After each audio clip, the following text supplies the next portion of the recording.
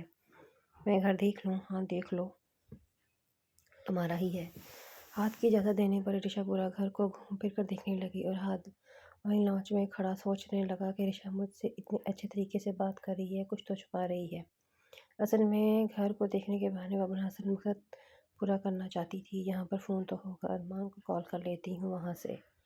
Sorry ہاتھ، لیکن میں تمہارے ساتھ نہیں رہ پاؤں گی کیونکہ تمہاری اور میری سوچ الگ ہے، ہمارے راستے بھی۔ تم کسی ایسی لڑکی سے شادی کر لینا جو تمہارے جیسی ہو، جس سے تمہارے برے کاموں سے کوئی فرق نہ پڑتا ہو۔ یہاں پر لینڈ لائن نمبر تو ہوگا، اسی سے کال کر لیتی ہوں ارمان کو۔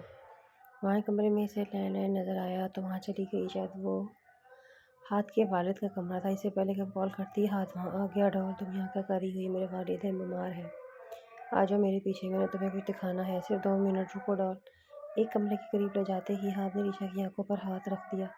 چلو کمرے کا دروازہ کھولو۔ ہاتھ، ایسا بھی کیا ہے جو آپ ایسا کر رہی ہیں؟ ریشا نے دروازہ کھولا اور دونوں کمروں میں داخل ہوئے تو ہاتھ نے اپنا ہاتھ اس کی آنکھوں سے پیچھے کر لیا۔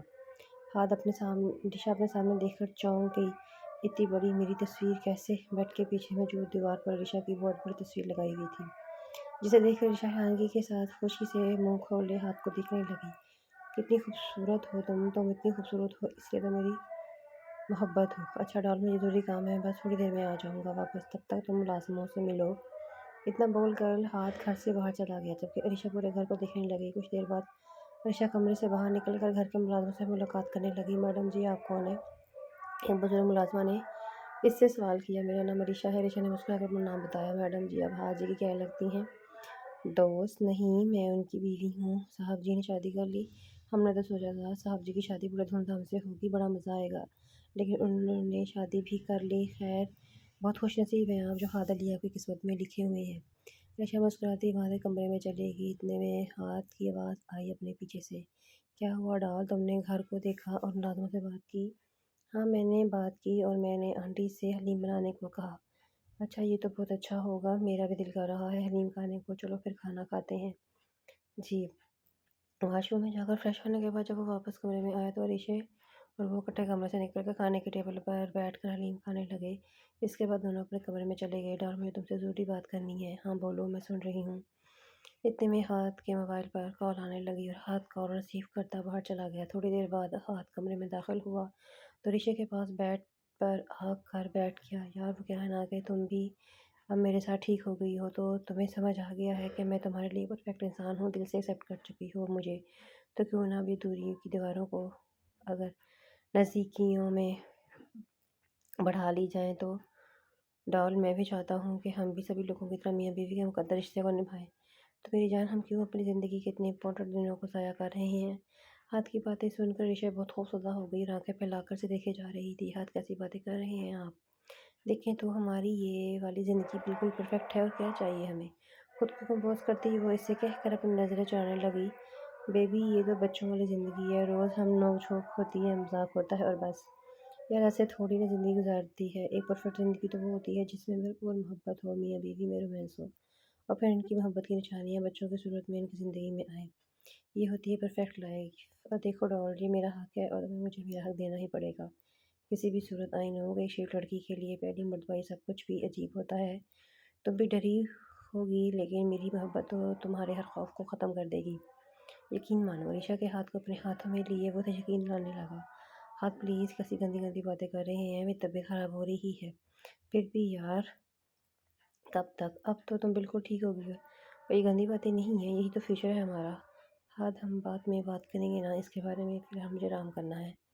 اوکے ڈال، کوئی بات نہیں، آرام کر لو آج، لیکن صبح میں تمہاری نہیں سنوں گا۔ ہمارے رشتے کو اب آگے بڑھنے کی ضرورت ہے، یہ میرا ہی صبر ہے یار، جو اتنی خوبصورت بیوی سامنے ہونے کے باوجود میں کچھ نہیں کر پا رہا تمہارے ساتھ۔ آج تک تمہاری رضامندی کا انتظار کر رہا ہوں، آج مٹھائی تو مل نہ سکی، چھوٹی سی ٹافی ہی دے دو مجھے۔ کیا حال، آپ بھی نا، میں نے کوئی ٹافی کی دکان کھولی ہوئی ہے، جا کر خود باہر سے لے آئے۔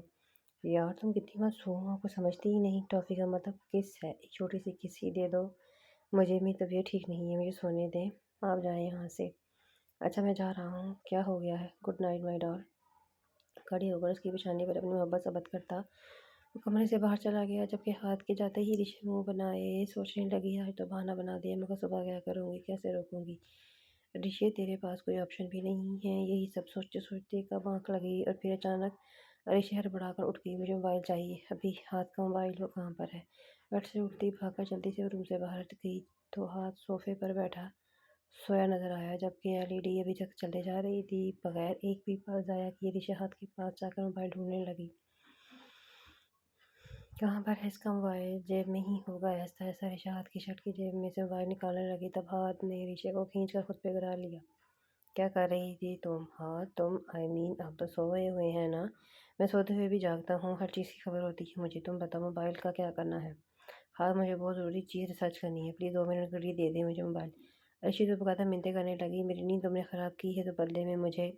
ہاتھ ابھی بول ہی رہا تھا کہ رشی نے فوراً مزید جھکتے ہاتھ کے گال پر اپنے لبوں کو رکھ کر زور سے دبایا۔ کتنی دیر تک وہ اس عمل کو دہراتی رہی اور اس کے لبوں پر اپنے لب رکھ دیے اور بہت دیر تک کس کرتی رہی، اور پھر واپس اپنی جگہ پر آ کر ہاتھ کو دیکھنے لگی جو آنکھیں بند کیے کسی شہر میں کھو گیا تھا۔ بس خوش ہاتھ سے بولتی موبائل لے کر وہاں سے اپنے کمرے میں چلی گئی۔ تب ہاتھ نے اپنی آنکھیں کھولی، یہ اچانک کیا ہو گیا ہے ڈال کو؟